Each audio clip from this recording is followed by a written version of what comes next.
Hello and welcome to week 3 of the Access to HE unit, Nature and Context of Business, Unit 282.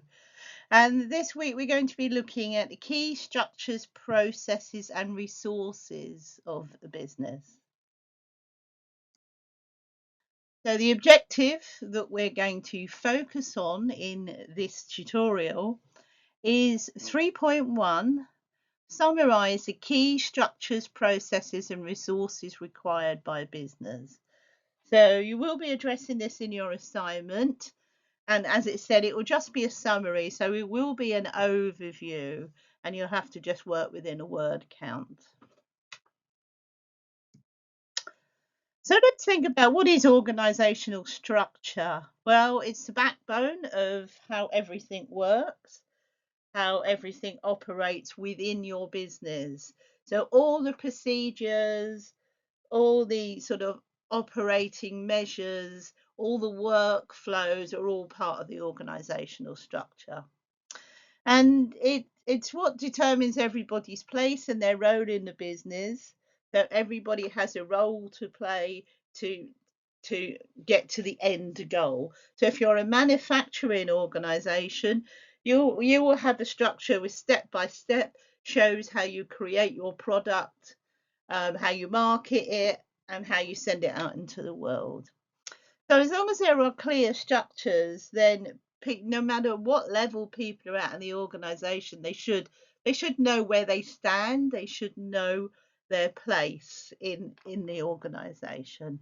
So having a good documented structure in a sort of employee's handbook or in a departmental handbook can help people improve their own efficiency, and it gives them clarity.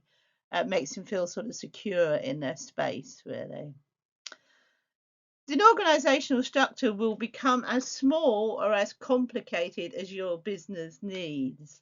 So if you're a very small, simple business, like a small building company, you don't need a complex organizational structure. If you're a big multinational, like Coca-Cola or McDonald's or somebody like that, then you will, Apple, that functions in many countries at many different levels. Or if you're someone that produces a wide range of different products as well, so a big manufacturer, say like somebody who makes white goods, like Siemens, for instance, who does fridges, cookers, trains, all sorts of things. They will have fairly complex organizational structure, which will probably look at all the different types of areas that they work in, and they may well be actually quite separate, just sort of under the auspices of the CEO at the top. And we'll find out a little bit about those different types of structures. So what we do know is there are quite a few structures that have been laid out that are generally known by those who study business and those who study business management processes. So there are a lot, but there are at least 7 that are very, very well known, that are commonly used by lots of people who work in this field. So I'm just going to talk you through the 7 structures that are the most commonly used in sort of a lot of business management process work.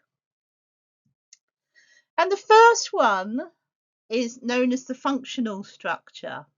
So there's a little graphic there. As you can see, the company is actually under the CEO is broke up into different areas that relate to the function of work that they do. Fairly top down with high level management in each function. So you've got here, so for example, I've got like the marketing function, the production, so say we make shoes, the marketing area, the production of the shoes, the sales, the human resources for the staff, and the finance teams. And everybody who works in the same function will come underneath the different headings. So underneath marketing, there'll probably be a marketing director with some team management below them. Different teams will be split up into, again, the functions within the functions will be broken up, but everything in marketing will be related to the marketing role. Everything in production will be related to the operational role of actually making your pairs of shoes. Everything in sales is will be looking at all the strategies and the customer facing aspect of it. So the main challenge with companies within the functional structure is very often there's a lack of coordination between the departments. You often find that the different functions may have little to no idea what goes on in the other function. They're very much sort of inwardly focusing. I'm in marketing, I do my marketing. And sometimes they don't liaise that well with other people. They may liaise well if you're in marketing, you may liaise a little bit with people in sales to sort of get an idea of some of the customer feedback, but you probably don't really liaise at all with HR or finance. They sort of stand out on their own anyway. You might not even liaise that much with production because how you make it is not your business. Your business is just to sort of sell it in a way, really. So that can be a bit of a challenge for people, and they can when you're a low level employee, you can really lose that company feel when you just sort of work in your own silo, as we say. So one of the things you might have to do is train your leaders in your different functions to actually get together and do some collaborative work together to create something that functions a little better. This this functional approach is at its best. It's really for people that have a high degree of specialization in the area. So very much if they produce, a very specialized product where you might just be working on a one individual project and you market it and you sell it real. So local manufacturing firms.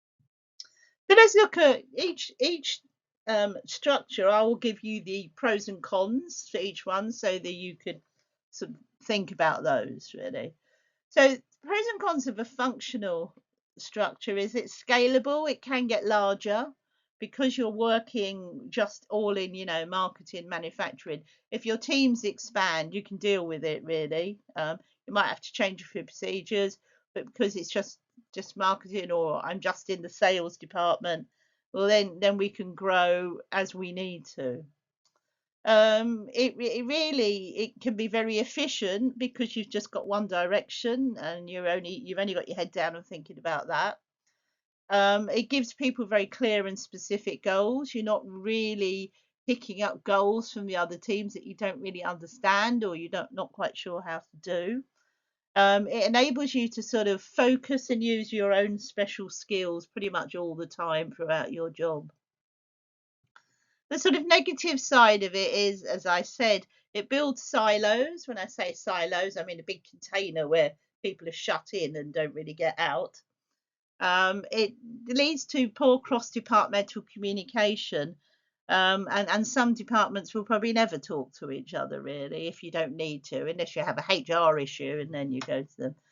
And it can create sort of odd roles and processes that are just related to that company or maybe that industry. So maybe just the shoe industry alone, which isn't always great for people, if they want to go out and get a new job and transfer their skills elsewhere.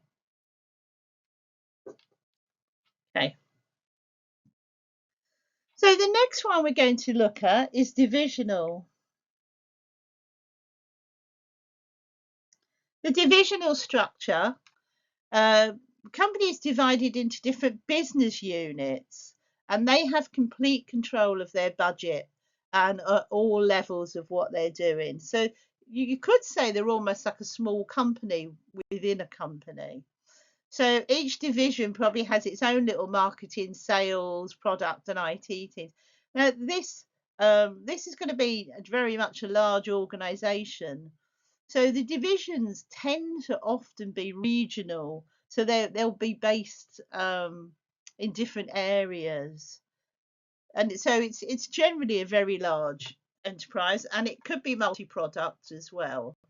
Um, so if your region could be in one country but in different areas, say like in the UK, it could be in the north, the southeast, the southwest. So you can have your regional teams based there. Or if you're a big multinational, the region can be countrywide. So you can have a whole set of teams based in the UK, you can have a whole set of teams based in France, a whole set of teams based in Germany, depending on where you're selling.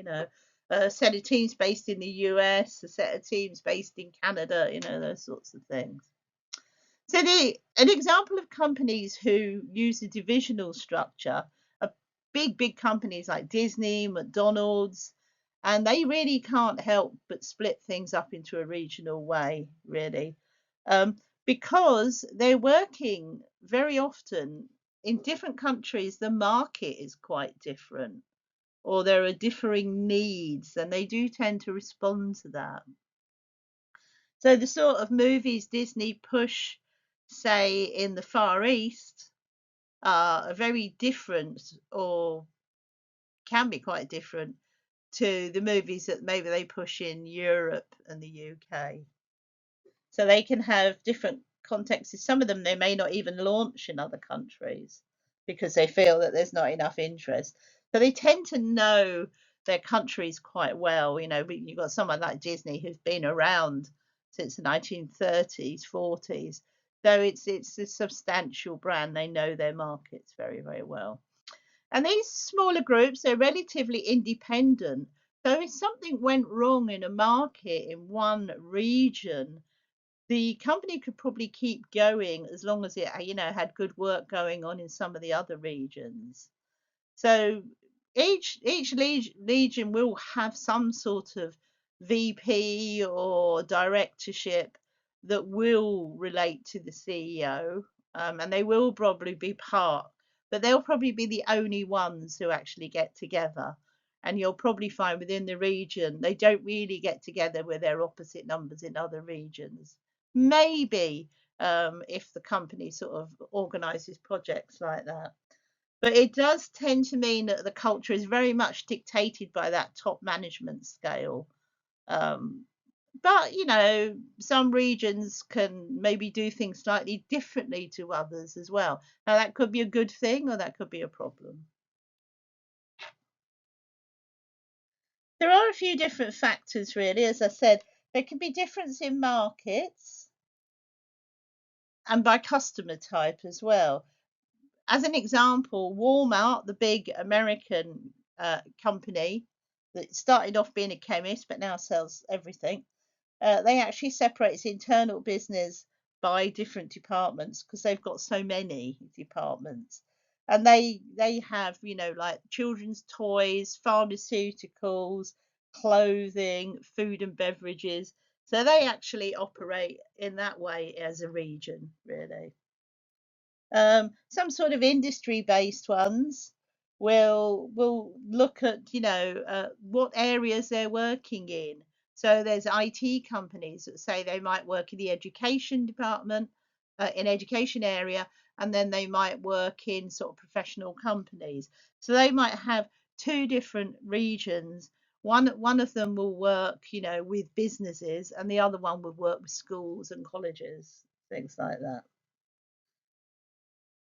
So products I've sort of mentioned, and then the other one, as I said, is very clearly territory. So if you've got a lot of business work going on in one country, split it up into different areas or different provinces. If you're working in the US, you might split it. You might split your regions up into the different states that you operate in. Okay, these are best, as I said, for very large enterprises in multiple markets, such as multinationals. So they'll all generally be names that you know. Pros and cons.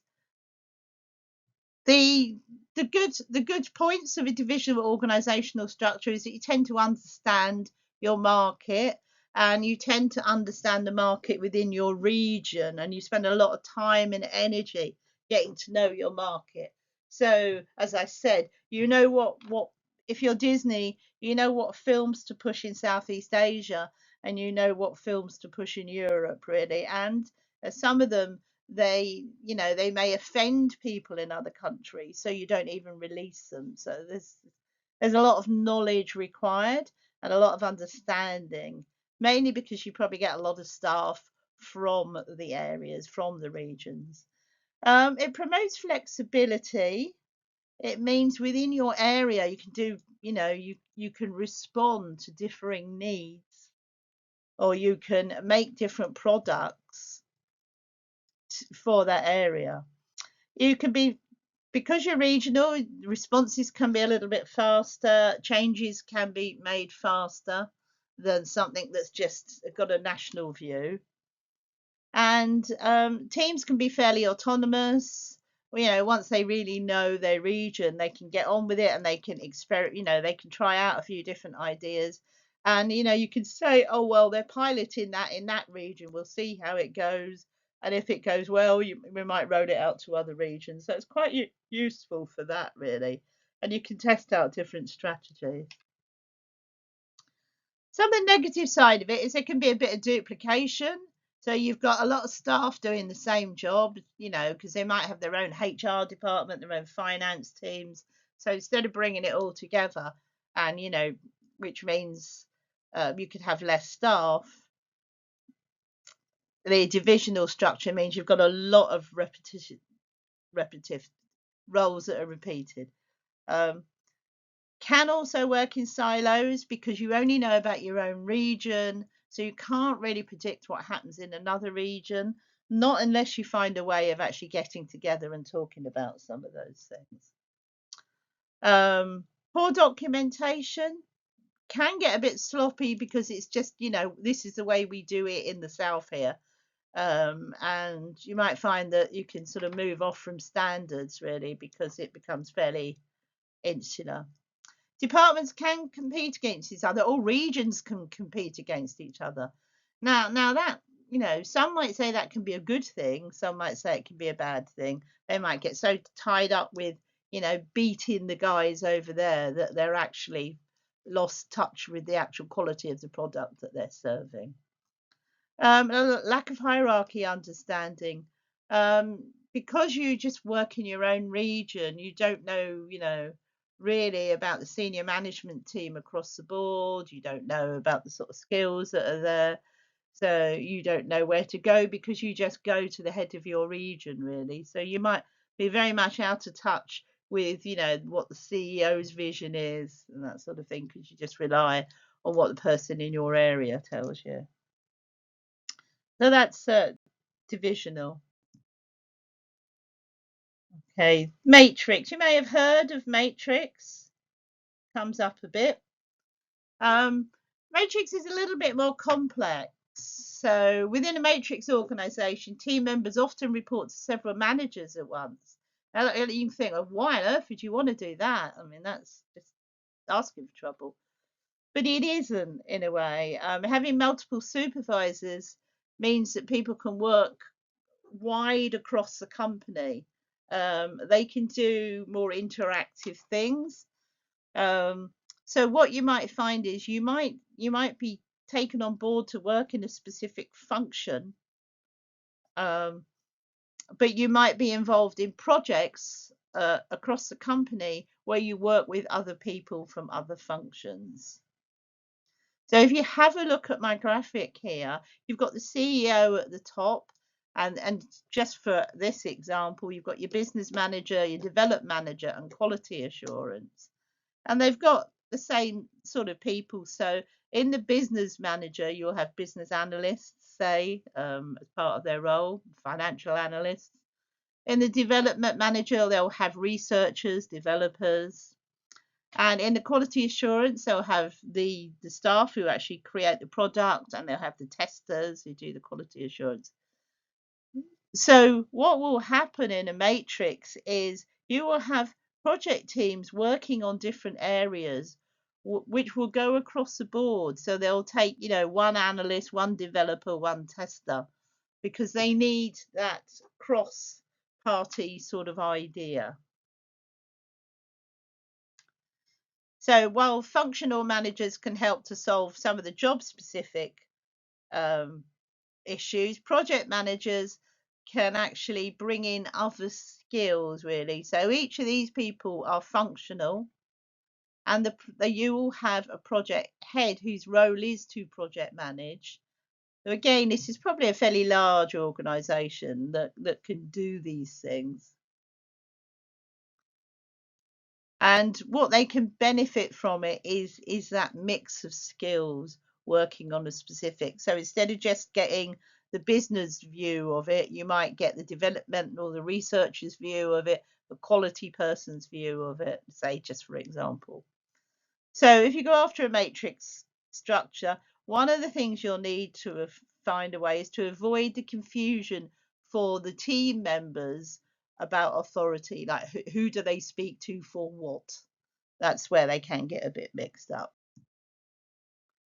Doesn't necessarily have to, as long as the terms of reference for the project are very, very clear and you can actually put the reporting structures into your terms of reference, and hopefully people should know where they are.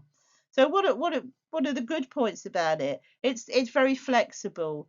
You can bring people into important projects, and they can they can stay with the project, or they can do their piece and then go back to their area.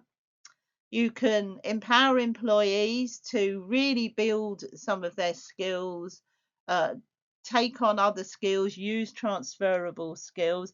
So they're working outside of their day to day role. And, some people love that.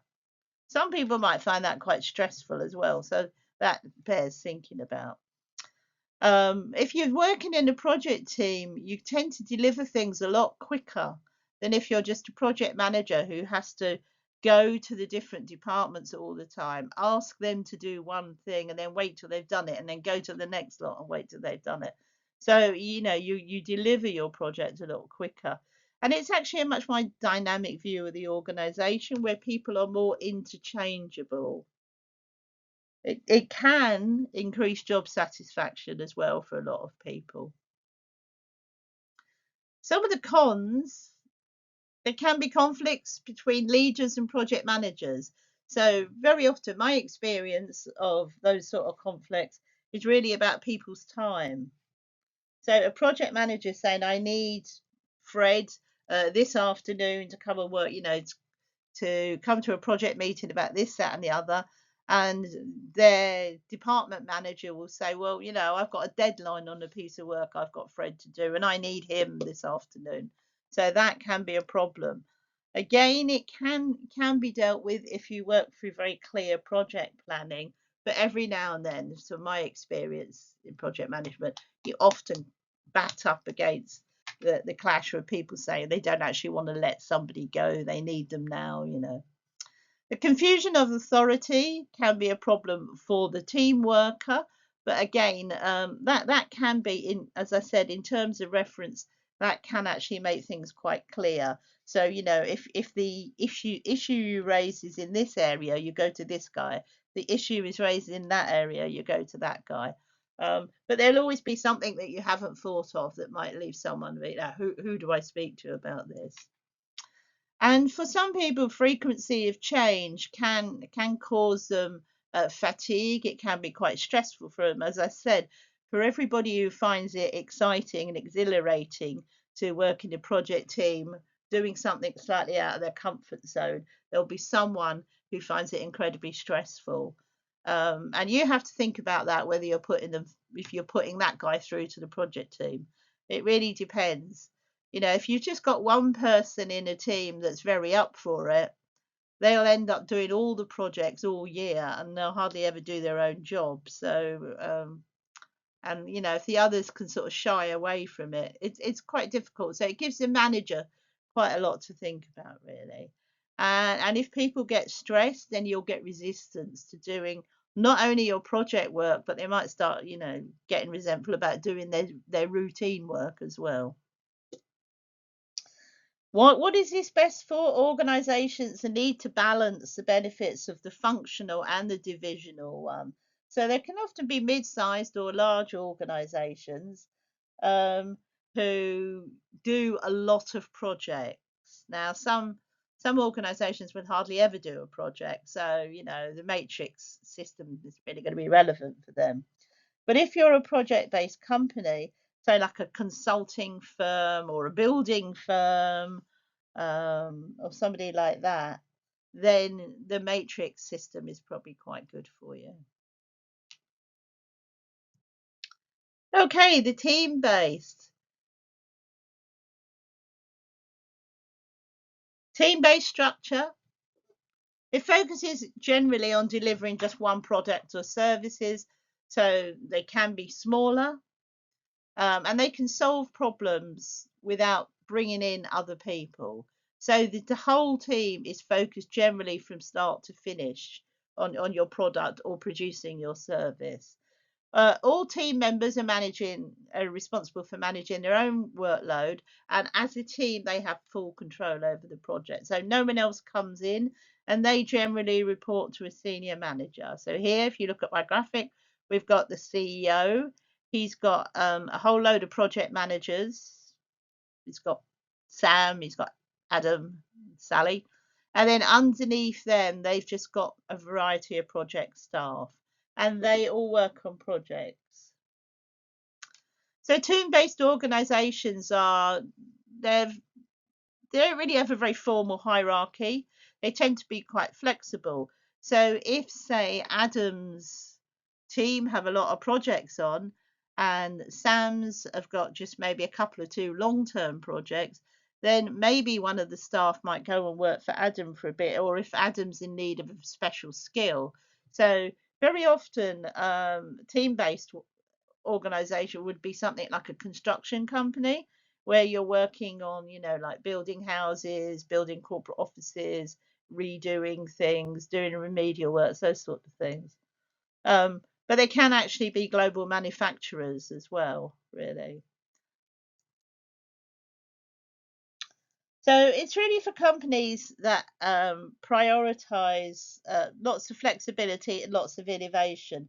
So apart from sort of construction companies, or on a different scale, you could be like a tech startup, like an something IT based or an AI development or something like that. Or you can be a creative agency, like an advertising agency, where you'll have loads of accounts and you'll be working on different projects. Different teams will be working on different projects, depending on who you've got an account with. And they could be at different levels. So they could be a big one, big advertising project. It could be just a small one, just one new TV advert or something like that. Or it could be a whole launch a new campaign. So you can see that they may need flexibility and may need movement within them. So why is it good? Well, it drives growth and innovation. It promotes lateral career moves, so people could move from one team to the other, usually sideways, taking your special skill with you. So, you might be a graphic designer, you might take that into the different teams. You can provide experience across the departments and teams because nobody minds that it's flexible. So you're not precious about I only work in this team. Experience is valued over seniority because there's not a strong hierarchy, not lots of management levels. Then it's about who's good, really. So, the graphic designer is the graphic designer, and they tend to be their experience as more considered more valuable really than the person who sort of organizes and manages the team or organizes the project, because that's more of an administrative role. There's less emphasis on management really, and a lot about the sort of professionals managing themselves. So it does encourage lateral moves, so you can go side to side. So negatively, there isn't a real career path because there aren't lots of different levels of supervisory roles to sort of develop and grow up into, not senior designers and then team managers, because there aren't that many managers. Things aren't formalized, so some people might find it unnerving that there's not a lot of structure. Some people will thrive in that sort of very relaxed structure, and others will find it difficult. And there's no clear authority until you get right to the top. But what you might find is the CEO wouldn't get involved because, again, it's a creative industry, for example. The CEO is there because he knows how to run a business, not because he knows how to paint a picture. So they will be relying on the skills of the others. Okay. Network structures. Network structures are very different. They go a lot further than just a normal internal company structure. So it could be outsourcing, bringing in independent contractors, or bringing in independent salespeople, or it could be outsourcing different parts of the job to totally different companies. So it could be two things really: independent contractors or working together with separate companies. So in a network organizations, you can have a mixture really of full-time employees and a lot of sort of specialists or consultants coming in to do certain things, or specialist providers, um, which enables the in-house workers to really focus on what they're doing. But you often bring in the more highly skilled areas. This can cause a problem when you've got individuals coming in from outside who aren't part of the company culture and maybe don't always want to do things the way your company likes to do them. So, although that's generally, network companies can be fairly informal, that can cause problems in communication with some people. Having specialists come and go really allows the company to adapt, save money where it needs to, only spend on specialist skills when they want them, and they can get the skills in fairly quickly as well. So they're not having to train people up into different departments.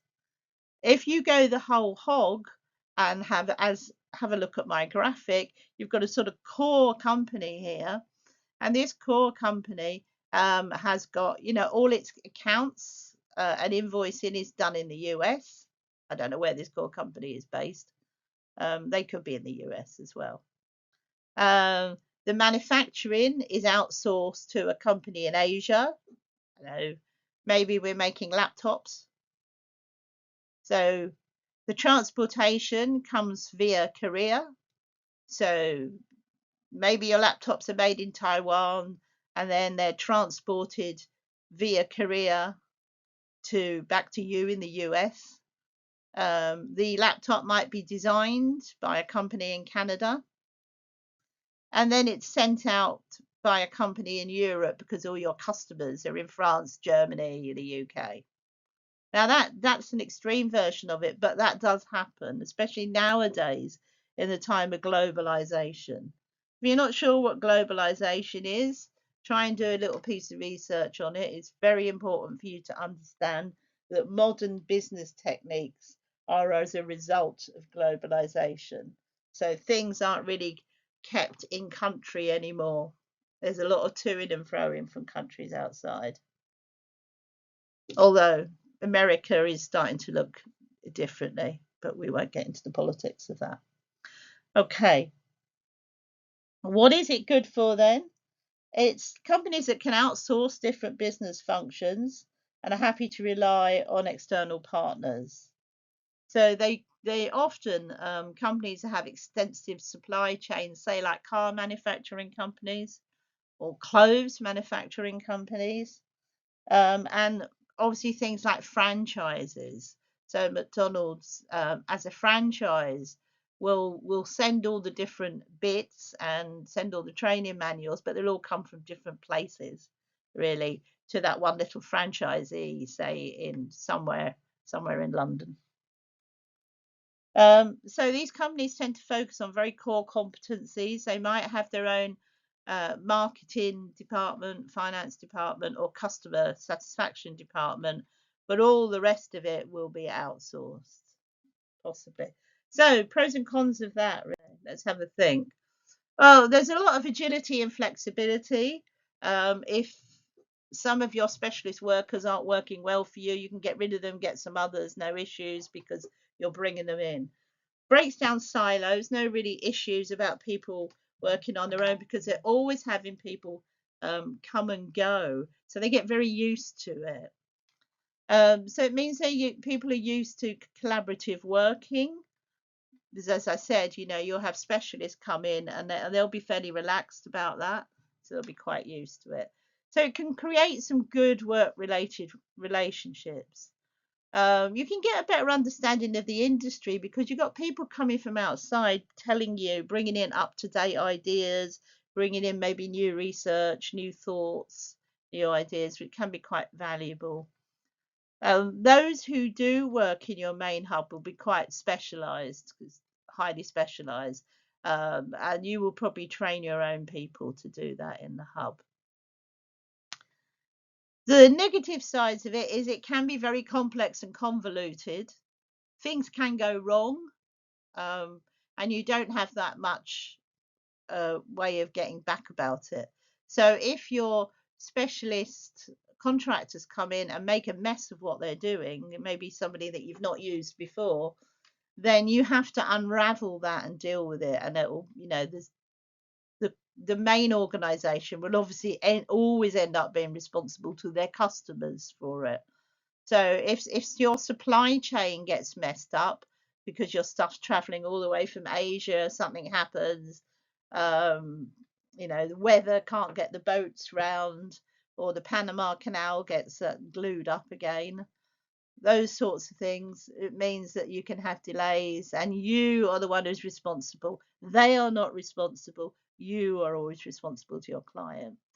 Lower formalization, that can be a good thing or a negative thing, depending on how staff feel about it, really. Some people like to have a lot of structure in place to know where to go. Other people find it exciting that there's, lots of different people to talk to. There is a high turnover, A, because you're bringing in consultants and they're coming and going. But some people who work with you regularly might find that very disruptive. So they might move on themselves and prefer to work in a sort of more stable team. There can be a feeling of inequality between the full-time employees and contractors. Contractors generally get paid more, and people usually find out about it.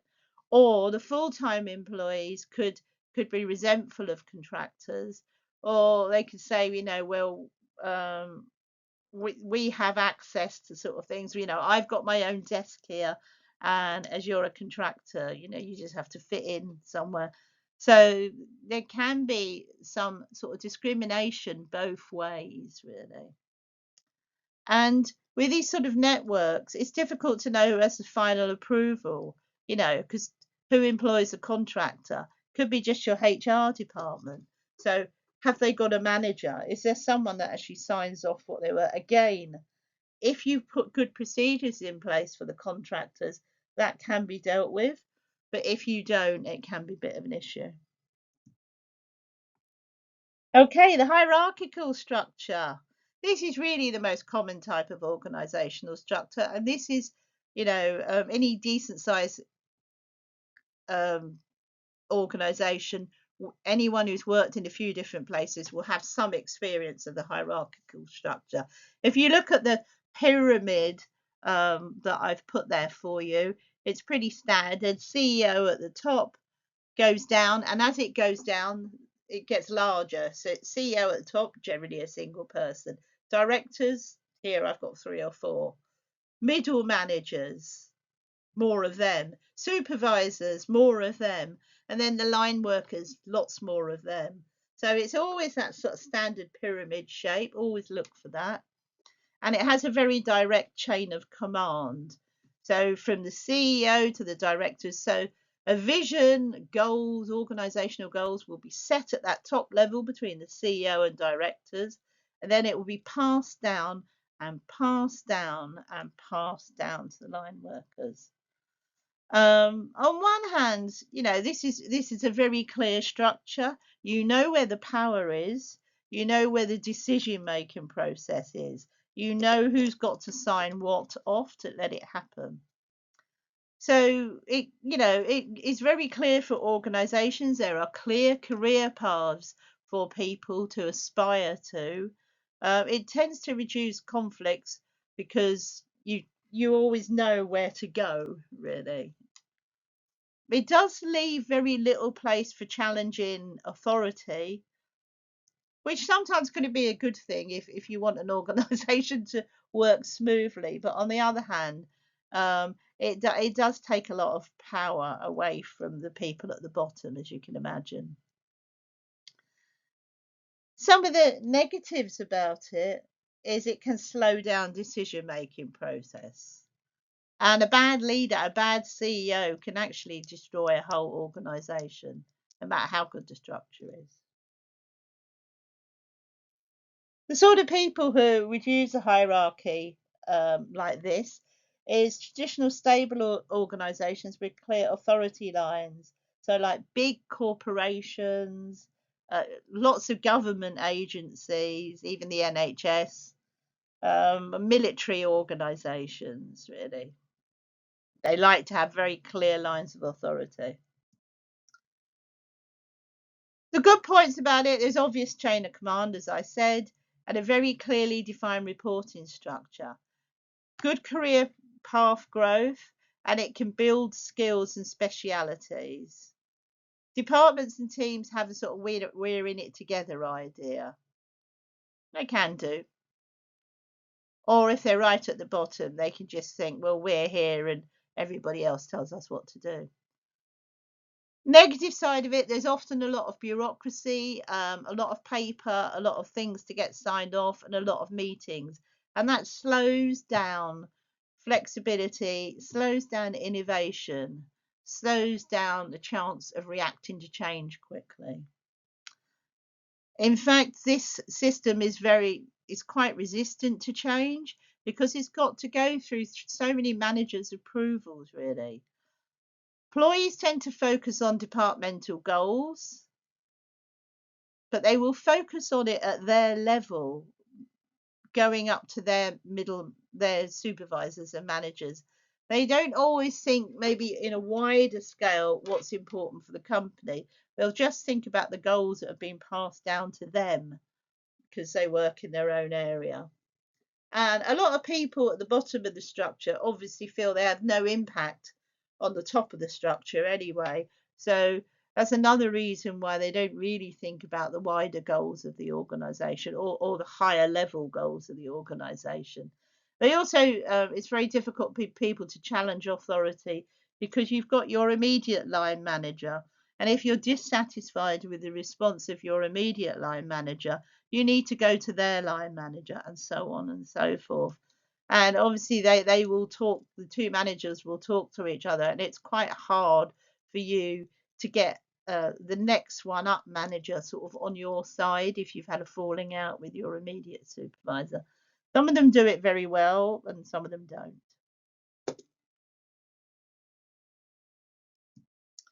So finally, the last one I've got for you is the flat structure. It tends to be very simple. So it's a smaller, simple organization. You can call it a flatarchy, like a hierarchy, the one before, or it's often known as the horizontal structure. So horizontal just being a straight line. It's typically used by very small businesses or maybe IT startups, little startups. Um, and organizations will generally start with a flat structure, and then as the company gets larger, they may transition to one of the other structures that we've been looking at today. So in a flat structure, there are very few middle managers, if any, sometimes. So the structure requires less supervision because there's only a handful of employees. And the employees can be a lot more involved because they're speaking directly to the manager, who could be the owner or the CEO or both. And this sort of creates a lot of trust because there's a lot of backwards and forwards conversation. The employees also feel quite involved and that their ideas can be taken on board because let's face it, there's no one else but the manager to talk to.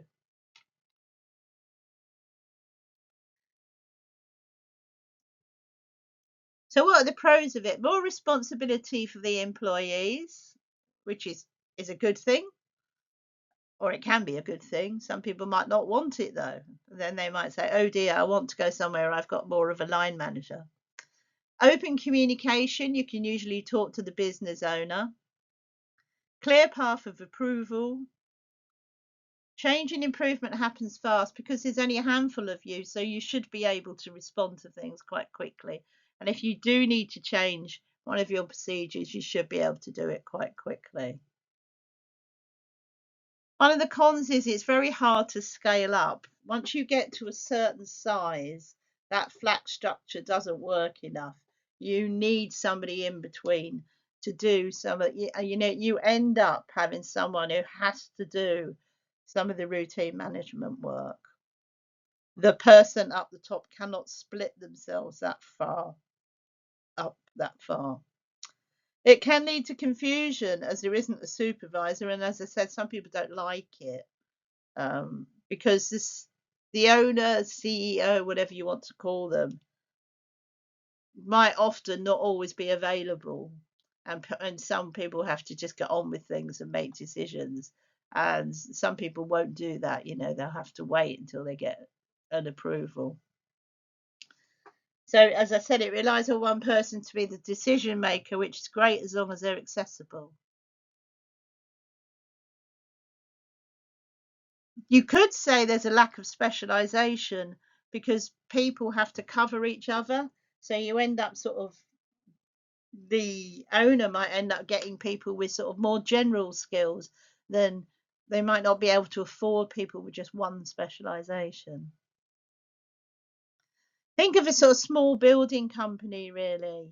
Um, they will have people with general skills, but they will like to employ people who can do a bit of plastering, a bit of brickwork, a bit of woodwork, than maybe someone who's just a carpenter, someone who's just a plasterer, unless they get larger.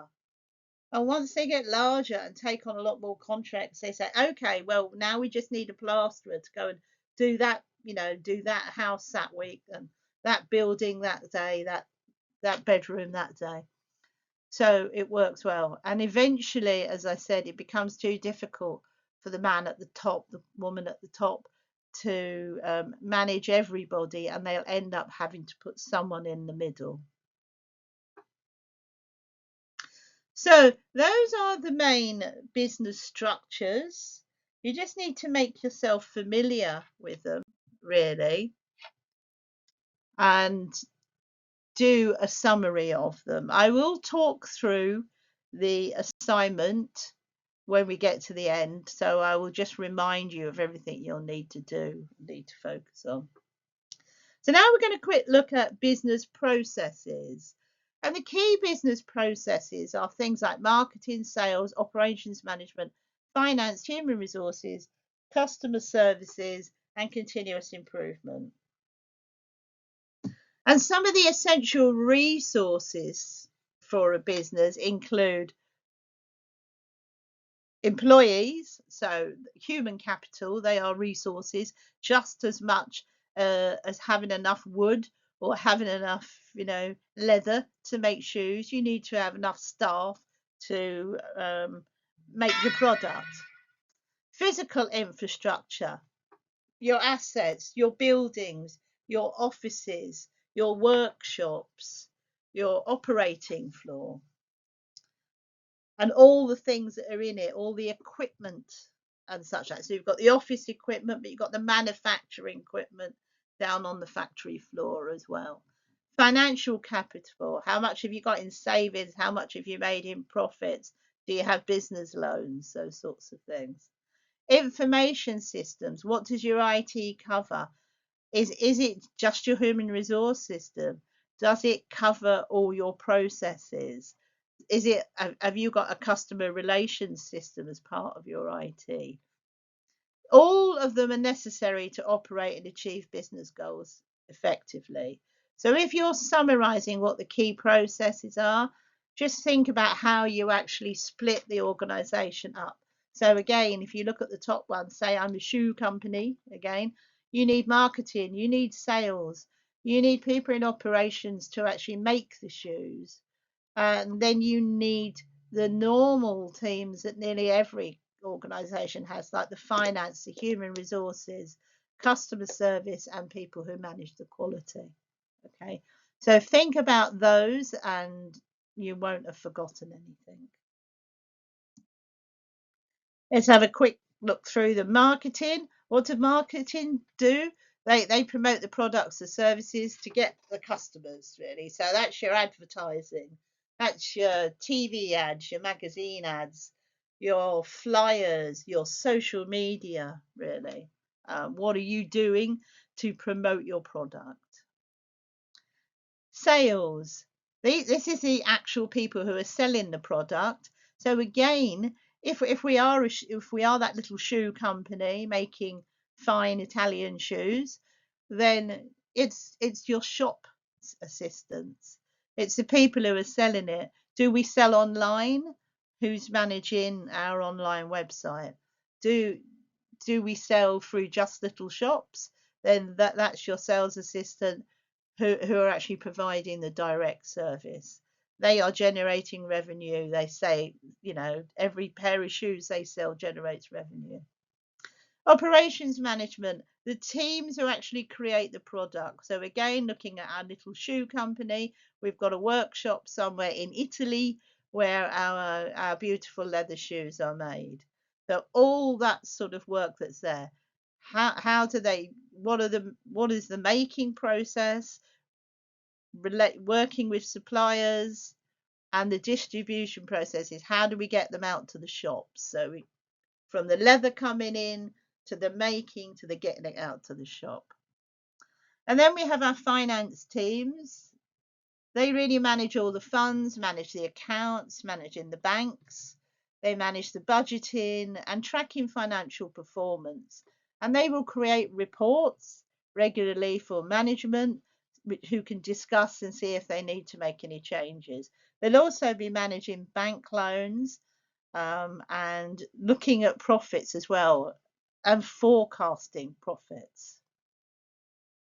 Human resources, well, they're there to recruit staff, go through the hiring process, advertise for staff, train the staff, and do the general management.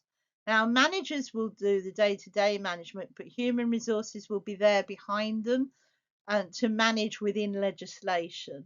So, if a manager is not sure what they can and can't do with someone or what they can and can't ask someone to do, human resources will be there to advise. They advise on employment legislation. They will advise on putting job descriptions, job responsibilities together. They will advise on appraisal processes. They will advise on managing problem workers as well, and you within legislation. So, how you give people warnings, how you do some remedial work to improve their skills, and eventually how you sack people as well. They're all part of that process. Customer service teams provide support and assistance to customers throughout the buying process. So they could be your sales staff could also be your customer service staff. If you've got a load of little shops, that your sales staff do sales and customer service at the same time, really. You could also have something back at head office that deals with complaints, um, positive comments, um, refunds, concerns against trade descriptions, those sorts of things. Continuous improvement. There's usually some sort of quality team that looks at everything that's going on and will evaluate and try to keep working on the business processes to improve efficiency one way or another. So they will be asked to come in and they'll do reviews towards the annual report, how well, what have we done well, what have we done badly, what do we need to improve on as a company, and they will work with individual teams looking at the same goals as well. So the key resources I did mention earlier: human capital. How skilled are your employees? Have you got a workforce with the necessary expertise? Is it a new organization? Do you need a whole new workforce? Physical resources: building, equipment, technology. So that's all your developments, really. That's your factory floor. Again, with our little shoe company, it's our factory in Italy where all the suppliers bring the bits in and we actually make the shoes. Financial capital, as I've already said, it's about the money that's needed to operate the business. Information systems: what sort of software do we need? Some of it, we need some HR software to manage staff. We might need some software to manage the data from our actual day-to-day operations. We'll need some software for the finance team. We might need some progress chasing software for the actual operational point. So, as you go through the different parts of the factory, as the shoes are being built, you might use some software. You might need some software to actually create things as well, to do the designing work. So there's a lot of IT that can be involved. Intellectual property: think back to what we did on legislation. You look at patents, trademarks, and copyrights. And just make sure you might trademark a certain style of shoe. Quite hard, but it has been done. But you might copyright to a certain color, or you might copyright your logos. One of the great shoe companies, Clark's in the UK, has a very distinctive logo that is copyrighted so that no one else can use it and no one else can pretend to be you. Now, you need to pay money to do that, but that is something that's sort of worth doing, really. Okay, that's all we've got for your 3.1. So take a bit of time to think about the sort of things I've discussed. What I've put up for you a little video. It's just a couple of minutes long, but I'd like you to have a look at it and watch it. What is a business process? Just an overview, really. And then I want you to dip into the resources. There's two resources I've loaded up for you: managing key business processes and a guide to operational resources. Quite large documents, so just dip into it and pull out of it sort of some highlights, and just jot down some notes that you think might be helpful to address criteria 3.1. I mean, it covers quite a lot of things, and you're only going to have a small word count to do it. So you just want to pick on some highlights and think about how you might want to approach it. You can start thinking about it now, really. Okay. So that's it for this week, and I'll see you again for week 4. Thank you and goodbye.